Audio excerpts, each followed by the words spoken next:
नमस्कार दोस्तों, मेरा नाम है ऋषभ और स्वागत है आपका बगड़ियाज क्लासेस में। आज हम बात करने जा रहे हैं एक बहुत ही इंपॉर्टेंट एसएक्यू की, जो कि है एल्डोस्टेरॉन से रिलेटेड। इसमें दो क्वेश्चन आ सकते हैं। एक तो पूछ सकता है फिजियोलॉजिकल एक्शंस ऑफ एल्डोस्टेरॉन क्या है, और दूसरा पूछ सकता है कि difference between primary and secondary hyper aldosteronism. तो इसे डिटेल में देखते हैं। सबसे पहले हम बात करते हैं फिजियोलॉजिकल एक्शन ऑफ एल्डोस्टेरॉन की। तो जैसा कि हम जानते हैं कि एल्डोस्टेरॉन जो है एडिनोकोर्टिकल हार्मोन है, जो कि जोना ग्लोमेरुलसा पार्ट वाले कॉर्टेक्स से निकलता है। तो इसका मेन फंक्शन क्या है? यह increase sodium and water reabsorption and promote water and hydrogen excretion from the kidney. Main function इसका क्या है? सोडियम और वाटर का रीएब्जॉर्प्शन करवाता है और पोटासियम और हाइड्रोजन के एक्सक्रेशन को प्रमोट करता है। इसमें भी प्राइमरी फंक्शन पूछे तो सोडियम का रीएब्जॉर्प्शन सबसे प्राइमरी फंक्शन है इसका। ठीक है, अब सवाल आता है कि कैसे।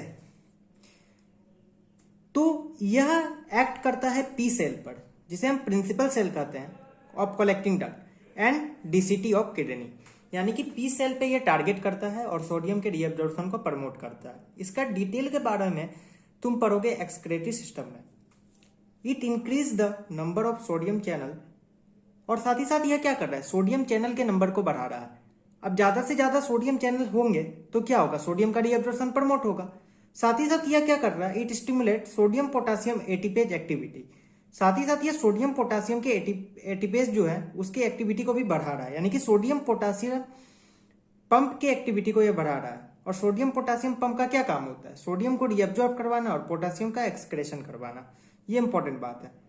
और क्या कर सकता है यह? It stimulate enzyme of Krebs cycle that facilitate ATP generation. तो यह उन एंजाइम को प्रमोट करता है क्रेब्स साइकिल के, जो कि एटीपी जनरेशन के लिए रिस्पॉन्सिबल होते हैं। अब ज्यादा से ज्यादा एटीपी बनेंगे तो ज्यादा से ज्यादा सोडियम पोटासियम एटीपेज पंप अच्छे से काम कर पाएंगे, और ज्यादा से ज्यादा इनकी एक्टिविटी होगी तो क्या होगा? सोडियम का रीअब्जॉर्प्शन ज्यादा होगा और पोटासियम का एक्सक्रेशन ज्यादा होगा। अब हम बात कर लेते हैं एक इंपॉर्टेंट नोट की। क्या लिखा हुआ है? As sodium is reabsorb, chloride is transported in the same direction to maintain electroneutrality. अब भाई सोडियम रीअब्जॉर्ब हो रहा है तो पॉजिटिव चार्ज ज्यादा हो जाएंगे। पॉजिटिव चार्ज को न्यूट्रलाइज करने के लिए निगेटिव चार्ज को जाना पड़ेगा। तो कौन जाता है? क्लोराइड जाता है, ताकि इलेक्ट्रोन्यूट्रलिटी मेंटेन रह सके। Reabsorption of sodium chloride cause osmotic reabsorption of water. अब हम जानते हैं कि एक ऑस्मोटिक फोर्स होता है, यानी कि अगर सॉल्यूट गया तो वाटर भी उसी डायरेक्शन में जाएगा, क्योंकि सॉल्यूट अट्रैक्ट वाटर। एक बात हमेशा याद रखना, सॉल्यूट अट्रैक्ट करता है वाटर को। तो ऑस्मोटिक ग्रेडियंट एक पैदा होता है, जिसके वजह से क्या होता है कि पानी का भी ज्यादा से ज्यादा एब्जॉर्प्शन होता है। इससे क्या होता है कि ईसीएफ एक्स्ट्रा सेल्यूलर फ्लूइड का एक्सपेंशन होता है। समझ में आया? ईसीएफ एक्सपेंशन हो गया क्यों? सोडियम क्लोराइड पहले गया और उसी के रास्ते कौन फॉलो किया? वाटर। वाटर भी ज्यादा गया तो क्या हुआ? वाटर वॉल्यूम, ईसीएफ का जो वॉल्यूम है वो बढ़ गया। अब ईसीएफ के वॉल्यूम के बढ़ने के कारण क्या हुआ? वेनस रिटर्न जो हार्ट को जाना था वो बढ़ गया, और वेनस रिटर्न अगर बढ़ा तो क्या हुआ? यानी कि वेनस रिटर्न बढ़ा, यानी कि एट्रिया में ज्यादा से ज्यादा ब्लड पहुंचा। इसका मतलब क्या होगा? ज्यादा से ज्यादा डिस्टेंशन होगा एट्रिया का। एट्रिया का ज्यादा से ज्यादा डिस्टेंशन हुआ। इसके वजह से क्या हुआ? एट्रिया के डिस्टेंशन की वजह से increase synthesis and secretion of ANP, atrial natriuretic peptide का फॉर्मेशन ज्यादा से ज्यादा हुआ। कहां से? Atrial myocyte. जो एट्रिया के मसल्स हैं उन्होंने क्या किया? डिस्टेंशन के रिजल्ट के स्वरूप एएनपी ज्यादा से ज्यादा बनाया, और यह एएनपी क्या करवाता है? यह नेट्री यूरेसिस एंड डायूरेसिस को प्रमोट कराता है, यानी कि सोडियम के एक्सक्रेशन को प्रमोट करता है, जिससे कि क्या हो गया? ईसीएम वॉल्यूम फिर से नॉर्मल हो गया। इस मैकेनिज्म को हम कहते हैं एल्डोस्टेरॉन एस्केप फेनोमेना। क्या गजब का मैकेनिज्म है! यानी कि एल्डोस्टेरॉन ज्यादा से ज्यादा सोडियम का रीअब्जॉर्प्शन करवा रहा था, जिसके वजह से क्लोराइड का भी रीअब्जॉर्प्शन हुआ, और इसी को फॉलो करते हुए ऑस्मोटिक ग्रेडियंट के कारण वाटर का ज्यादा से ज्यादा एब्जॉर्प्शन हुआ, जिसकी वजह से क्या हुआ? ईसीएफ का एक्सपांसन हुआ, जिससे वेनस रिटर्न ज्यादा हुआ। वेनस रिटर्न ज्यादा होने से एट्रिया में ब्लड ज्यादा पहुंचा, जिसकी वजह से एट्रिया का डिस्टेंशन ज्यादा हुआ। एट्रिया के डिस्टेंशन होने के कारण एट्रिया के जो मसल्स है एट्रियल मायोसाइट, उन्होंने सिक्रेट किया एएनपी, यानी कि एट्री नेट्री यूरेटिक पेप्टाइड। और इसका काम क्या होता है, ये क्या करवाते हैं, ये नेट्री यूरेसिस और डाईयूरेसिस को प्रमोट कर जाते हैं।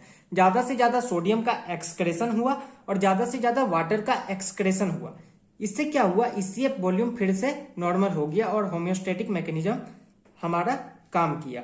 इस टाइप के मैकेनिज्म में क्या हुआ, एल्डोस्टेरोन का जो फंक्शन था जस्ट उसके अपोजिट हुआ, नेट्री यूरेसिस एंड डाईयूरेसिस।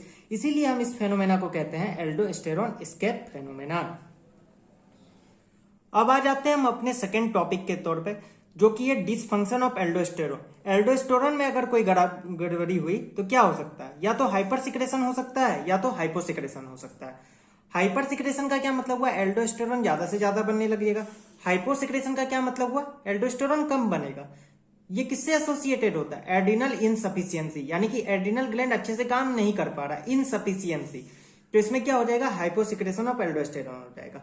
हमारा फोकस रहेगा हाइपर सिक्रेशन ऑफ एल्डोस्टेरोन में, जिसमें हम 3 चीज पढ़ेंगे, primary hyper aldosteronism, secondary hyper aldosteronism और तीसरा है barter syndrome. Primary hyper aldosteronism में हम देखेंगे कौन सिंड्रोम के बारे में, ठीक है। अब जैसे मैंने कहा कि हाइपर एल्डोस्टेरोनिज्म जो है वो प्राइमरी हो सकता है, सेकेंडरी हो सकता है। अब हम देखते हैं उन फीचर्स की तरफ जो कि डिफरेंशिएट करते हैं प्राइमरी हाइपर एल्डोस्टेरोनिज्म से सेकेंडरी हाइपर एल्डोस्टेरोनिज्म को। वाइवा में यह कॉमनली आस्क्ड क्वेश्चन है, याद रखना। प्राइमरी हाइपर एल्डोस्टेरोनिज्म का मतलब हुआ ड्यू टू एड्रिनल डिजीज, यानी कि एड्रिनल ग्लैंड में गड़बड़ी है। एड्रिनल ग्लैंड में गड़बड़ी के कारण क्या होगा, प्राइमरी हाइपर एल्डोस्टेरोनिज्म।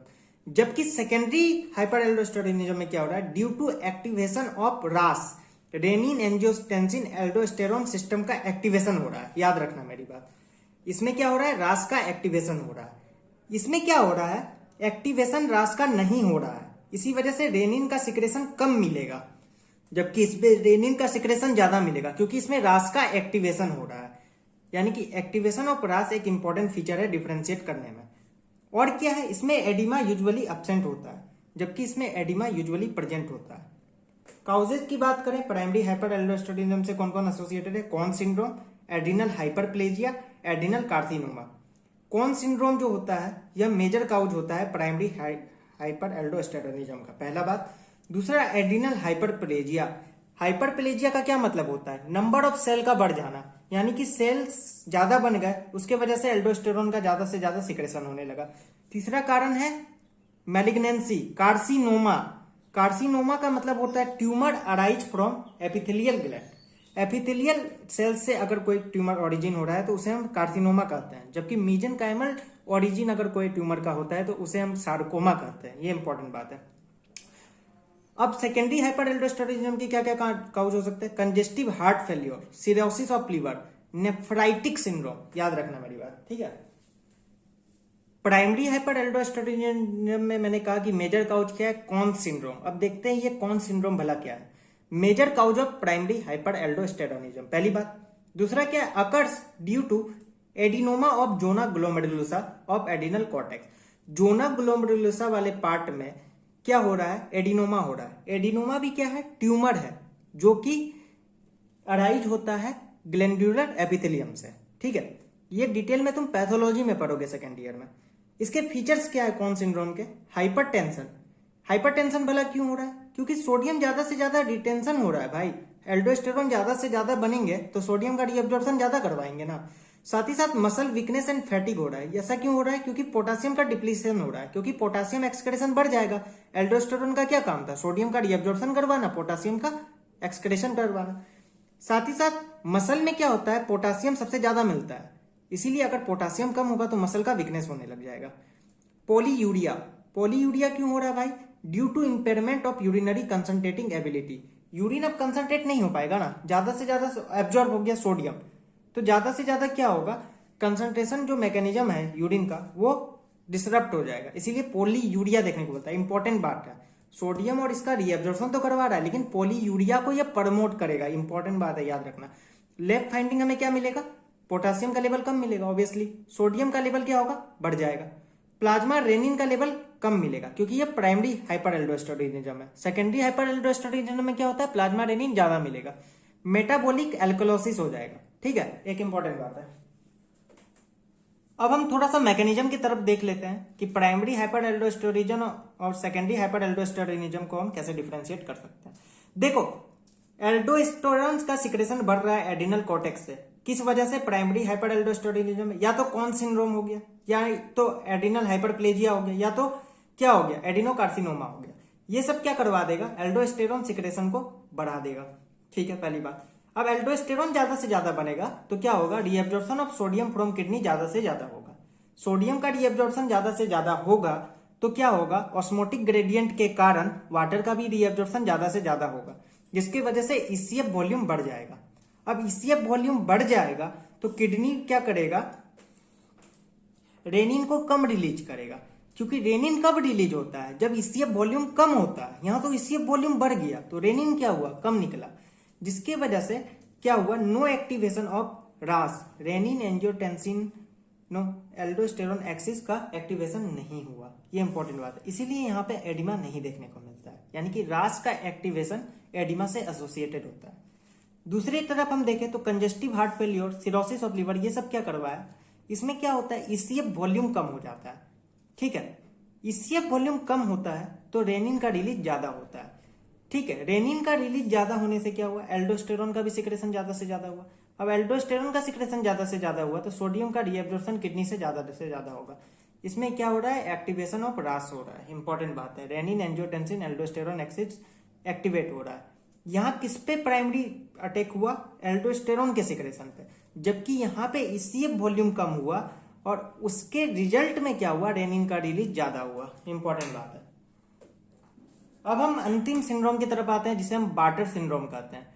यह क्या है? Hyperplasia of juxta glomerular cells. Hyperplasia का मैंने मतलब बताया, increase in number of cell. Aetiology यानी कि काउच क्या क्या हो सकता है? इसमें मेन इटियोलॉजी इसका है mutation in the sodium potassium chloride को ट्रांसपोर्टर जीन। ये तुम एक्सक्रेटरी सिस्टम में पढ़ोगे कि एक ट्रांसपोर्टर होता है जो कि बहुत ही इंपॉर्टेंट है, सोडियम पोटासियम क्लोराइड ट्रांसपोर्टर। इस ट्रांसपोर्टर को जो जीन एसोसिएटेड होता है, उस जीन में क्या हो गया? म्यूटेशन हो गया, जिसके कारण क्या होता है कि रेनिन का एक्टिविटी बढ़ जाता है।